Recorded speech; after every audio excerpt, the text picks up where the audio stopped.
اما كلمة enough معناها كافي، والكلمة دي بتيجي بعد الصفة وقبل الاسم، بعد الصفة وقبل الاسم. شوف الأمثلة معايا. ممكن أقول strong enough يعني قوي بدرجة كافية، fast enough سريع بدرجة كافية، فبتيجي بعد الصفة. tall enough، old enough، wise enough، كل الكلام ده صفات enough هتيجي بعدها. بعد كلمة enough ممكن أحط كلمة for والمفعول بعد كده to والمصدر. This question is easy enough for me to understand. This question is easy enough for me to understand. سهل جدا بالنسبة لي إن أنا أفهمه. Easy enough for me to understand. أما لو عندك اسم وعايز تستخدم كلمة enough بتحط enough قبل الاسم، فبتقول enough money، enough time، I have enough money، I have enough time، وقت كافي. يبقى enough بتيجي بعد الصفة وقبل الاسم.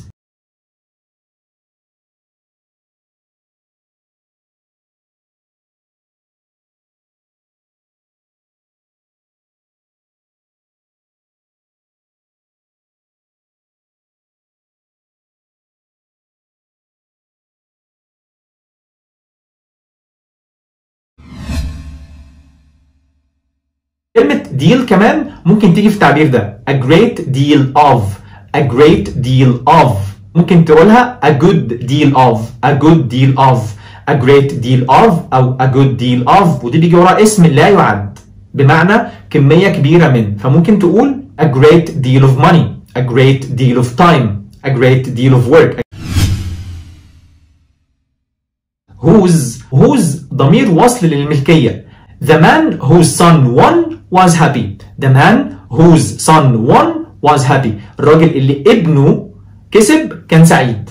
The man whose son، man ابنه بقى، فانت عايز توصل للراجل ده بكلمة son هتحط كلمة whose معناها الذي له، الذي ابنه كذا. The man whose son الراجل اللي ابنه. The man whose daughter الراجل اللي بنته.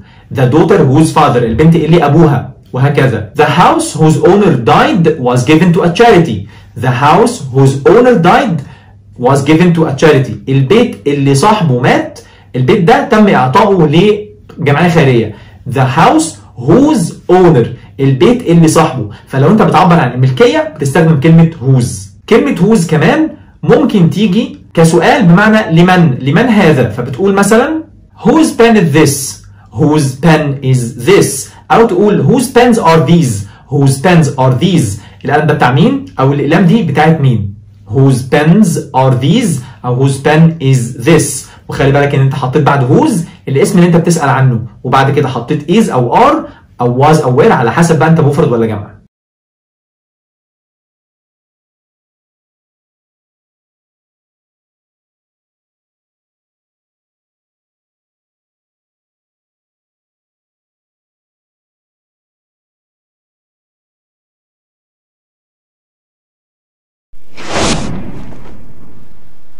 معنى كلمة other وother معناها آخر أو آخرين، فممكن أقول I have two pens one is red the other is blue. I have two pens one is red the other is blue. فقلت أنا عندي قلمين واحد منهم أحمر والتاني الآخر the other.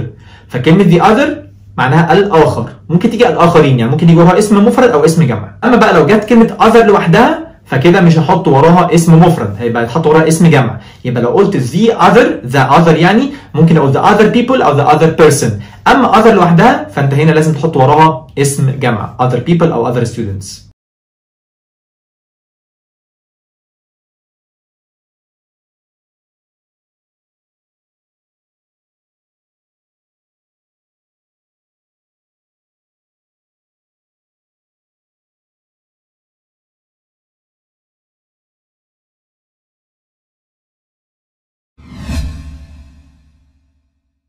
ولوف معناها يحب أو الحب نفسه. I love my granddad so much، بحب جدي جدا. خلي بالك إن كلمة love من الأفعال اللي ما بتجيش في أزمنة مستمرة، يعني أنت بتقول I love لكن مش بتقولها I'm loving. ولو حصل ولقيت حد بيقولها I'm loving فهو قصده إن الحب ده حب مؤقت. وخلي بالك من التركيب اللي هقولها دي. I love carrots. I love to eat.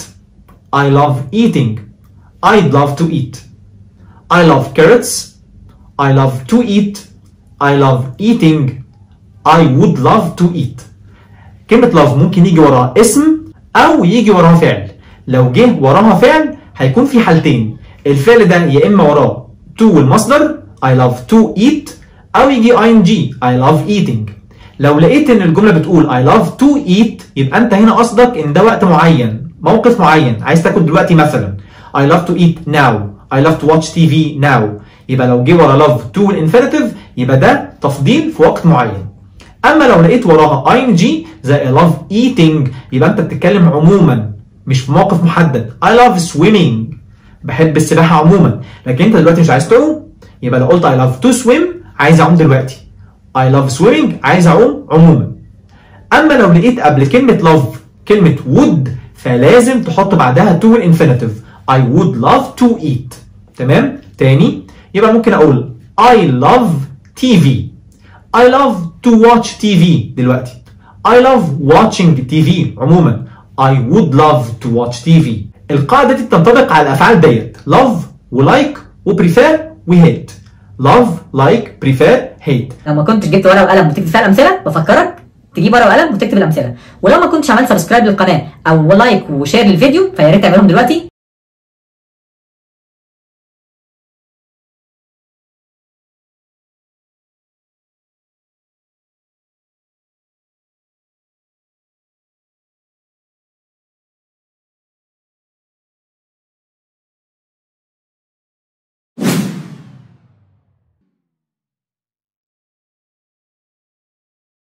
خلي بالك معايا wealthy صفة، وقلنا قبل كده لو حطيت ذا قدام بعض الصفات هتعمل منها اسم جمع، فتقول the wealthy تقصد بيها الأثرياء، the poor تقصد بيها الفقراء. ولو عملت كده قلت the wealthy أو the poor أو the blind كل ده هيجي وراه فعل جمع، لأن أنت بتعبر عن مجموعة من الناس، فتقول the wealthy are responsible اللي هم الأثرياء دول مسؤولين.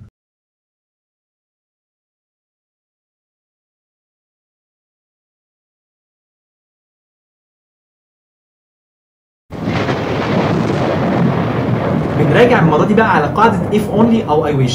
قلنا إن دي بتعبر عن التمني وبيجي وراها لو أنت بتعبر عن تمني في المضارع بتحط الفعل في الماضي البسيط، أما لو بتعبر عن تمني في الماضي فبتحط وراها فعل في الماضي التام. ونشوف الأمثلة. if only I owned a car. if only I owned a car دي معناها يا لو أنا عندي عربية. معنى الجملة إن أنا I don't own a car يعني مش عندي عربية دلوقتي، فاستخدمت فعل في الماضي البسيط. أما لو قلت if only I had bought a car. if only I had bought a car يعني يا ريتني كنت اشتريت عربية، يعني معنى كده ان انا I didn't buy a car يبقى انا بتمنى حاجة في الماضي. if only I had bought a car فلما تمنيت في المضارع حطيت ماضي بسيط، ولما تمنيت في الماضي حطيت ماضي تام، والكلام ده منطبق على I wish برضو.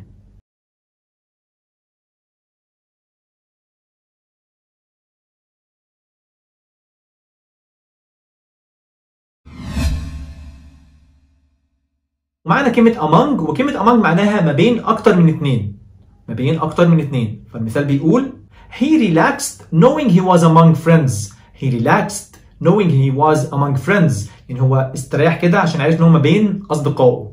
أما كلمة between بتعبر عن حد قاعد ما بين اتنين، يعني حد هنا وحد هنا، يعني among ما بين أكتر من اتنين، لكن between ما بين حد هنا وحد هنا. I put my bag between my legs.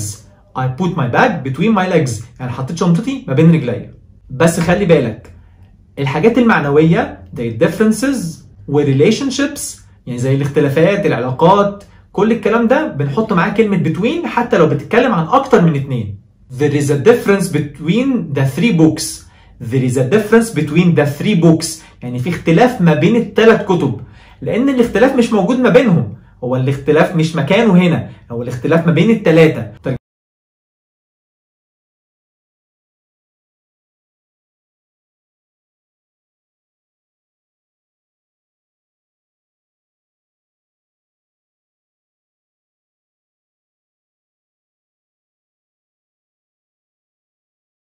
على عهدي على ديني على أرض تلاقيني أنا لأهلي أنا فديهم أنا دمي فلسطيني فلسطيني فلسطيني أنا دمي فلسطيني